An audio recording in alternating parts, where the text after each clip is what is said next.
verdade, o Sérgio Martins, o desembargador, encaminhou uma correspondência, um ofício para o Tribunal Regional Eleitoral, comunicando que eu sou réu num dos processos que está sobre a análise do Tribunal de Justiça, naquele caso chamado Farra da Publicidade, e que por isso era interessante, diz a decisão do Sérgio, que o Tribunal Regional Eleitoral examinasse a questão da minha condição de inelegibilidade ou não, só. Né?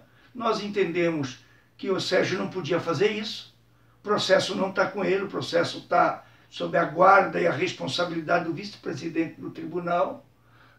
Eu estou ainda pendente de uma votação que deve acontecer nesta terça ou na outra terça, agora depois de toda essa confusão instalada, o Sérgio Martins resolveu desengavetar, isso está desde março deste ano na mão dele, aparentemente até dá a ideia de que propositalmente coloca agora porque é uma confusão. E que serenamente aguardar o julgamento que pode ser por 5 desembargadores da turma, ou amanhã ou na outra semana, provavelmente. Porque agora com a confusão ele resolveu marcar o julgamento que poderia ter acontecido bem antes, sem me causar esse enorme prejuízo do ponto de vista político que me causa.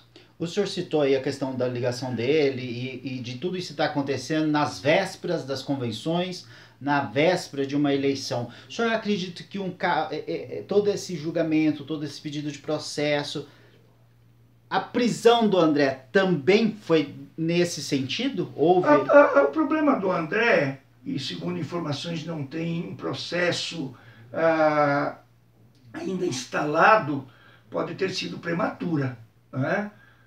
Deve ter sido prematura também, mas aí é diferente, porque aí é uma alçada em função de uma denúncia com relação ao governo de responsabilidade, e a denúncia formulada pelo Ministério Público Federal e uma decisão de um juiz federal.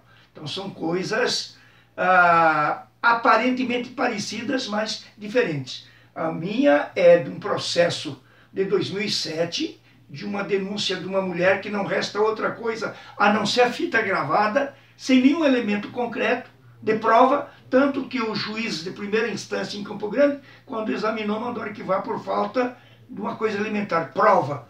O Ministério Público, e aí não sei por que cargas essa perseguição, a Sotoriva recorreu, e ele está sobre esse processo que está sobre a análise dos desembargadores nesse momento.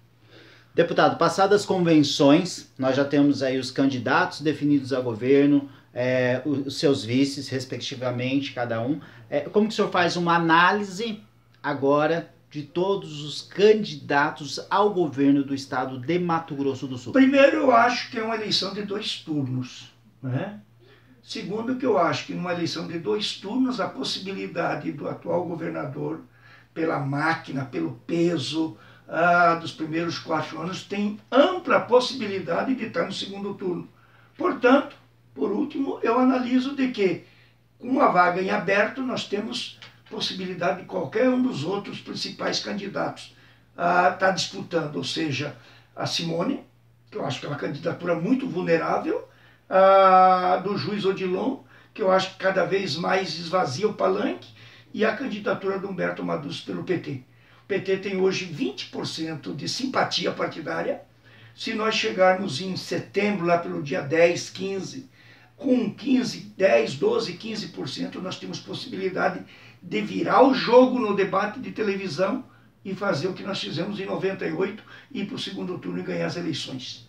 Qual a plataforma do senhor como senador? A defesa das reformas estruturais, sem as quais esse país não vai caminhar para frente. Quais são elas? A reforma tributária, para tributar dividendo, para tributar remessa de lucro para o exterior, para tributar grande fortuna, grande herança, para aumentar a carga tributária pessoa física rica, que paga em torno de 6,5%, enquanto a classe média assalariada paga 27%.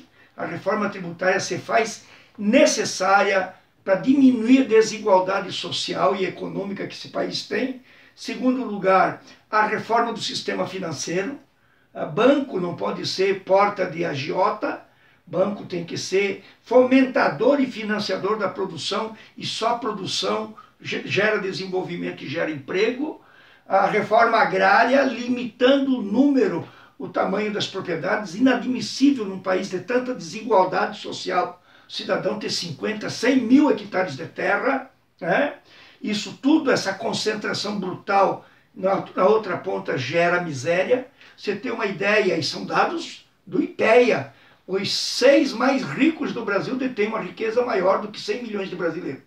Quem são os 6 mais ricos do Brasil? A família Marinho, a família do Antônio Hermílio, o dono do Safra e 3 donos da Ambev. Isso é inadmissível. E por último, a regulação da grande mídia. É impossível nós nos tornarmos de fato democrático, um país democrático, com a Globo, que é concessão pública, fazendo no Brasil o que acha que deve fazer, condenando sumariamente as pessoas como condena e pregando a ditadura como prega, sem que tenha nenhuma regulação, sem que tenha nenhuma fiscalização. Eu acho que são princípios fundamentais para a gente devolver cidadania, pensar na retomada do desenvolvimento, na geração de emprego e na construção de um Brasil cada vez mais justo. Acesse paginabrasil.com, uma empresa do Grupo Capital de Comunicação.